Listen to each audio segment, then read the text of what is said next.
again, I think I've just been so lucky. I've been lucky with my life driving cars, but been so lucky with my teammates. I mean, you have to have teammates as good, if not better, than you. We all felt that. I remember Jacky particularly going back in like '83, he said to me, he said, it's time we had, he wrote me a letter, he said, it's time we had a third driver because it's becoming too physical.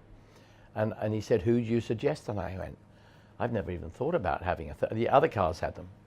Particularly for Le Mans particularly, it was the only one we did as a factory team, as a 24-hour. I thought, what's he talking about? We're winning quite well with two of us, we don't need three. And then I thought, but there's nobody else in the world, and it's awfully conceited.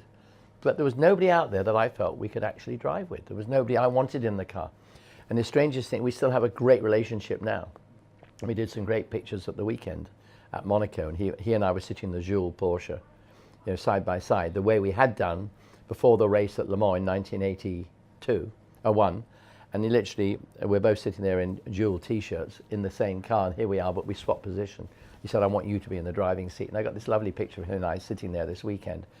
But that was a very special relationship, and I never had anything like that with anybody else again, because I was learning, and it was like going through school, you know, and you meet somebody I had such admiration for, so much respect for, and was such an amazing driver. And everybody, whenever Jacky was there, they treated him like the king. And it was me like, I'm Derek here, I'm driving as well, you know. And it was like that. I didn't mean that. I knew it should be like that because he was so damn good.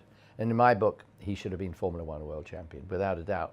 Nobody today remembers, but he was outstanding. Whatever he drove, whether it be a Ford Mustang or a Ford Mirage or a Porsche 962, or whatever he drove, he was always dynamic.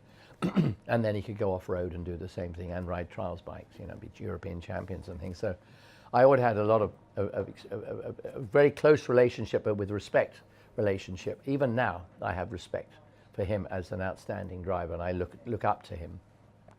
But that doesn't mean to say I didn't love the others. I mean, you know, after that I had dear old Joe Siffert, but I only had Joe for 5 races, you know. And I had Pedro, who wasn't my teammate, but we're in the same team.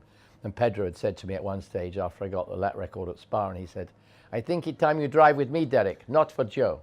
So I didn't, obviously, because Mr. Wide wouldn't want that, and I wouldn't leave Joe.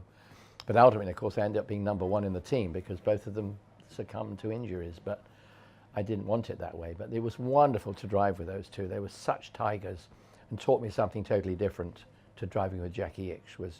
With Jacky, it was we've got to win at any cost. With the other two, it was like, it's just a battle out there. You know, with Jacky, it was a much more sophisticated battle.